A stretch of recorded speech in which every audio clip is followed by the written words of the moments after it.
Zum, zum, vapt, vupt, zlipt, zlopt. Passou e você nem viu. Carecas de saber.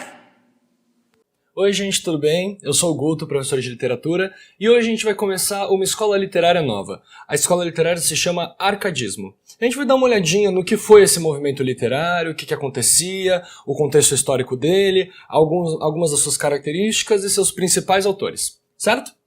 Então, o movimento arcadismo, ou também conhecido como neoclassicismo, como pelo próprio nome mostra, é um movimento que vai retomar as características classicistas dentro da obra, dentro da literatura. O que eram as características classicistas? O classicismo é aquele período da idade do Renascimento, onde tem uma retomada da Grécia Antiga. Então o arcadismo também vai estar retomando as questões e as noções da Grécia Antiga, certo? É muito importante a gente notar, principalmente quando a gente vê essa retomada e re-retomada da Grécia Antiga, que todas as escolas literárias, todos os movimentos artísticos e todas essas questões, eles sempre são um movimento de ruptura e recuperação. Ruptura e recuperação. É só a gente pensar, a Grécia Antiga coloca como berço da nossa razão ocidental, berço da nossa forma de pensar, berço do nosso ocidente, fica esquecida por um tempo, vem a Idade Média termina, recupera a Grécia Antiga. No Renascimento, recuperação da Grécia Antiga. Daí vem o Barroco, que é um movimento ao qual o arcadismo vai se opor muito fortemente. Vem o Barroco, questionando questões do mundo, trabalhando com o chiaroscuro do ser humano, quem é esse ser humano, como é que ele se coloca no mundo. Vai terminando o Barroco, surge uma nova geração de poetas e literatos que recuperam o Renascimento. E assim por diante. A história da literatura é sempre uma ruptura e uma recuperação. Uma ruptura e uma recuperação. A recuperação nunca é feita de maneira integral. Sempre existem questões novas a serem colocadas, obviamente por conta de um contexto histórico diferente, um momento e um mundo diferente, mas esse processo de recuperação e quebra é muito importante. Portanto, o arcadismo aconteceu no século XVIII, o nome também neoclassicismo, e arcadismo é uma região do Arcádia, né? É uma região do Peloponeso, Grécia Antiga, onde era um paraíso terrestre. Era onde vários poetas ficavam em harmonia com a natureza, ficavam cantando suas produções. Era um lugar muito bonito de se viver, certo? Vamos dar uma olhadinha no que estava acontecendo no mundo nesse século XVIII, o que estava acontecendo para gerar as características e a própria produção arcade desse período, certo? Então, dentro do contexto histórico, uma das coisas mais importantes é a noção do iluminismo, o século das luzes. É um momento em que o homem está buscando muito uma noção e uma concepção de compreender racionalmente esse mundo. Os principais nomes desse período vieram da França, e é um período onde o mundo ele passa a ser explicado por uma ordem ou por uma cadeia lógica. Então, o que acontece? É muito importante a gente notar que a ciência, aquela ciência que já estava sendo desenvolvida lá no Renascimento, Galileu Galilei, as questões da arte com o Leonardo da Vinci, elas são retomadas e com muito mais força. A filosofia, principalmente, é retomada com muito mais força nesse período. Só para vocês terem uma noção de como o iluminismo foi importante, a construção da razão e da lógica foi importante, olha o que Alexander Pope, um poeta do período, escreveu na lápide do Newton, como epitáfio.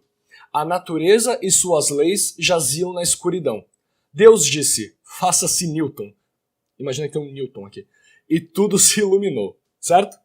Então, não é um período onde eles se tornam de fato ateus. É um período que eles continuam acreditando na questão de Deus. Newton, inclusive, era deísta, ele tinha a sua crença, mas a grande questão é que eles começam a imaginar que Deus constrói o mundo de uma maneira lógica, um encadeamento lógico. E o que isso quer dizer? Quer dizer que se Deus constrói através de uma lógica, o próprio homem pode buscar compreender essa lógica.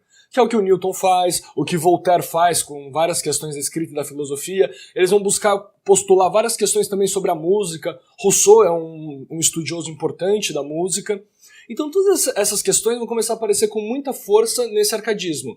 A ideia da luz, da razão, da lógica, do conhecimento. Certo? O iluminismo, ele não veio sozinho. O iluminismo trouxe consigo a Revolução Francesa.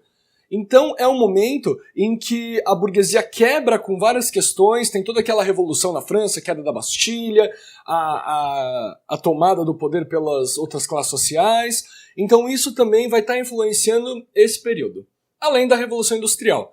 A noção da Revolução Industrial para esse período vai ser um pouquinho ao contrário de uma influência boa. Porque os poetas, principalmente lembrando do que significava o arcadismo, os poetas vão buscar fugir desses centros urbanos, vão buscar fugir dessas cidades massificadas, dessa forma de enxergar o mundo, até porque a produção, a mão de obra deixa de ser humana. É nesse período em que a produção passa a ser essencialmente em máquinas. Então tem toda essa revolução, toda essa questão do ser humano que se torna descartado. O capitalismo começa nesse período também com muito mais força. Então, e a burguesia ascendendo nessas questões da Revolução Industrial. Então, essa busca por esse campo vai estar muito relacionada com essa ideia da Revolução Industrial. Bacana? Aqui no Brasil, o principal contexto histórico, o principal acontecimento era a Inconfidência Mineira. O pseudo-acontecimento. Era a tentativa da independência. Eles estavam buscando, com a Inconfidência Mineira, eles estavam buscando quebrar com as questões que a coroa portuguesa estava instituindo no Brasil, principalmente porque a coroa estava começando a cobrar muitos impostos, eles não estavam felizes com esses impostos. Então eles vão buscar quebrar com essa questão, vão buscar quebrar com essa coroa, a Inconfidência Mineira vai durar um tempo, e como eles não podiam ser conhecidos, eles usavam pseudônimos, normalmente pseudônimos de poetas da Grécia Antiga ou de Roma. Então, muitos dos pseudônimos utilizados dentro dessa Inconfidência Mineira eram de poetas ou pastores, principalmente de pastores de Roma e da Grécia Antiga. Muitos dos poetas do arcadismo faziam parte da Inconfidência Mineira. Obviamente, quando a Confidência foi descoberta, quando houve lá o movimento da traição e pegaram o Tiradentes, esquartejaram, expuseram em praça pública, eles exilaram muitos outros dos poetas. E aí que também vem muitas das questões que condizem com esse período. Esse exílio que esses poetas tiveram do lugar que eles estavam. Bacana? Então, de maneira geral, o contexto histórico desse período, o contexto histórico do arcadismo são esses fatos. Aconselho, como sempre, assistam às aulas de história para compreender melhor o que é esse período, o que foi o iluminismo, o que foi de fato a Revolução Francesa, a Revolução Industrial, a Inconfidência Mineira, principalmente por ser uma coisa muito importante para a nossa história enquanto nação, certo? E dentro do arcadismo, tendo todas essas questões, eles levantaram algumas tópicas ou temas que eles chamam de tópicas arcades. Eles recuperam bastante o latim e eles colocam esses 5 temas postulados em latim, que a gente já vai conversar já sobre eles e vai ver como que eles aparecem nas obras. Bacana? O primeiro é Carpe Diem, super famoso, daquele filme A Sociedade dos Poetas Mortos, tem toda aquela questão do aproveitar o dia, desfrute o dia. Inutilia truncar, que significa cortar o inútil, cortar tudo que for excesso, cortar tudo que for excedente na vida, ficar só com o simples, só com o necessário. O Aurea Mediocritas, isso está muito relacionado também com esse período da Inconfidência Mineira por conta das minas, da exploração e da extração do ouro. Então eles mostravam que Aurea significa ouro em latim, ouro medíocre. Como que esse ouro não tinha essa serventia toda, era um metal precioso, mas que na simplicidade ele não era necessário. Então essa questão do ouro também vai estar muito forte nesse período. Queridos, como a gente pôde perceber, o arcadismo ele é extremamente local, e local em Minas Gerais. O arcadismo é um movimento, aqui no Brasil, essencialmente mineiro, certo? Fugere urbem, como o próprio nome já diz, fugir da cidade. Então a ideia, além da própria questão do exílio desses poetas, a ideia de fugir dessa industrialização, dessa maquinação do homem, buscar o contato com a natureza, ser essa natureza, estar com essa natureza. Isso é muito importante nesse período também. E por fim, o locus amenus, que está intrinsecamente ligado ao fugir da cidade. Locus amoenos significa lugar tranquilo. Então era um lugar tranquilo que eles buscavam para repousar, para amar, para fazer as suas grandes produções poéticas, sempre exaltando essa natureza. O arcadismo é um movimento essencialmente de exaltação à natureza. O contato do homem com essa natureza, como que esse homem é também essa natureza, certo? Então eu vou dar uma apagadinha aqui e a gente vai falar um pouquinho sobre as principais características e depois a gente vai ver em poemas como que essas coisas aparecem, certo? Então, gente, agora vamos falar um pouquinho das características desse arcadismo. Acabamos de falar do contexto histórico, vamos olhar sobre o que eles falavam nesses poemas, de que forma que eles falavam nesses poemas, e depois a gente vai dar uma olhadinha nos poemas em si, nos principais autores, e ver como que aquelas temáticas, como que aquelas tópicas apareciam nesses poemas, certo? Então, primeiro de tudo, a gente está falando de arcadismo, estamos falando de neoclassicismo, nada mais justo do que retomar a antiguidade clássica, que é a Grécia Antiga. Então, muitas das temáticas e muito da estética da Grécia Antiga vão aparecer nessas construções árcades, certo? Muito da mitologia grega, que a gente vai chamar de paganismo, muitas figuras dessa mitologia vão aparecer dentro desses poemas, vão retornar enquanto temática, muito da estética, da perfeição, da harmonia, do equilíbrio, que estão no Renascimento, vão voltar e vão aparecer aqui no arcadismo. Essa ideia do equilíbrio e da harmonia é muito importante, principalmente por conta da próxima característica, que é a simplicidade. Essa simplicidade em relação ao quê?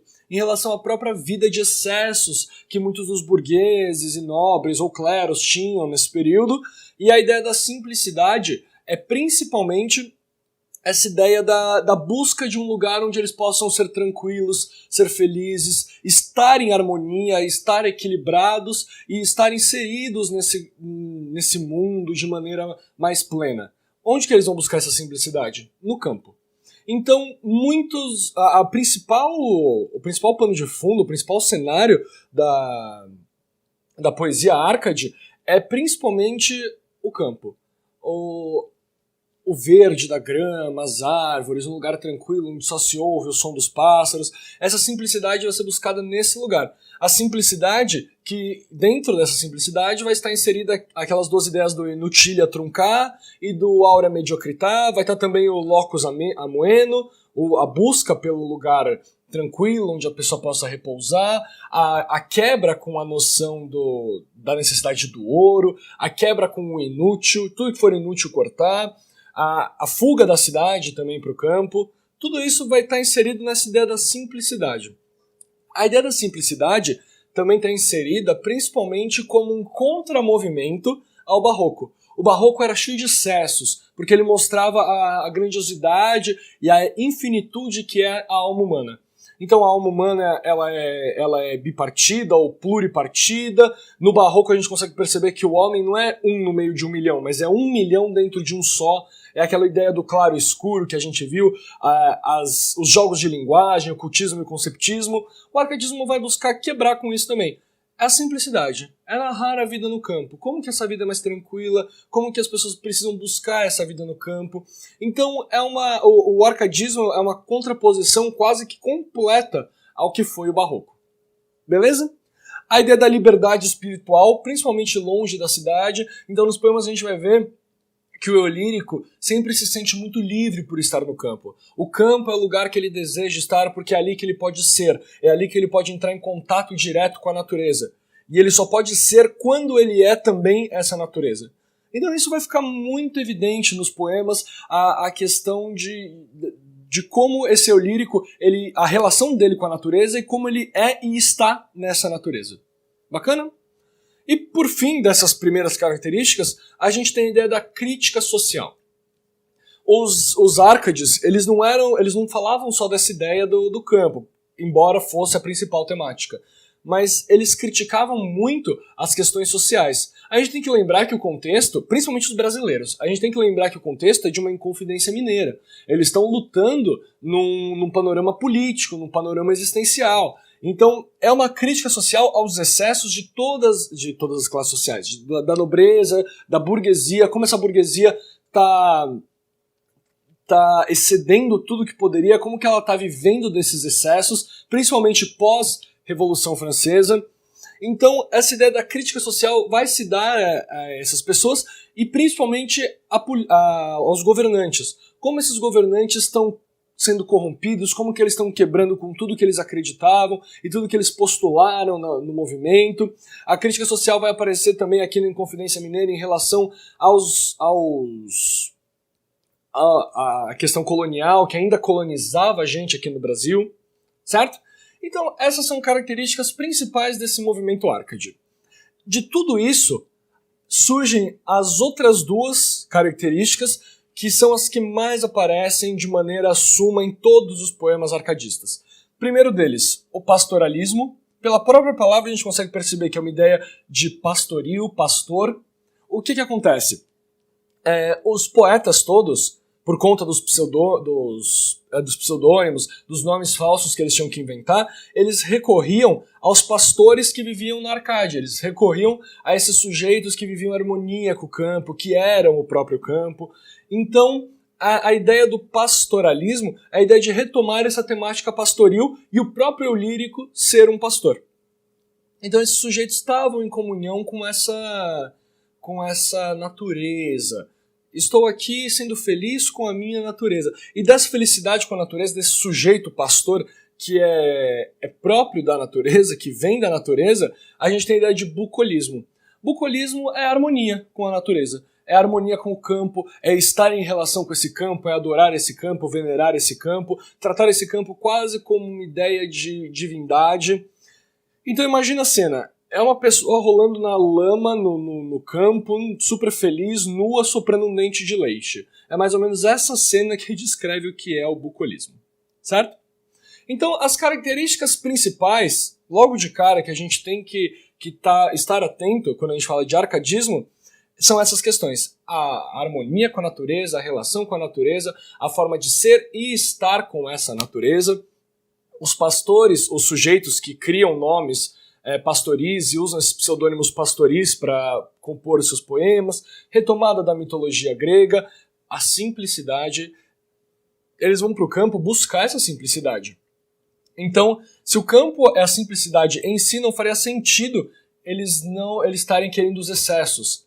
Vale lembrar que todos os poetas árcades, todos, eles eram burgueses. E eles ainda assim criticavam essa burguesia, porque eles sabiam que a grande maioria da burguesia era corrompida por esses excessos. Por conta disso, a criação das tópicas e tudo mais. Certo? Bom, a aula de hoje vai ficar por aqui. Na próxima aula a gente vai dar uma olhadinha em alguns dos poetas e a gente vai começar olhando aquelas questões colocadas aqui das tópicas, das temáticas. Certo? Então eu agradeço muito a atenção de todos vocês e até a próxima aula. Tchau, tchau.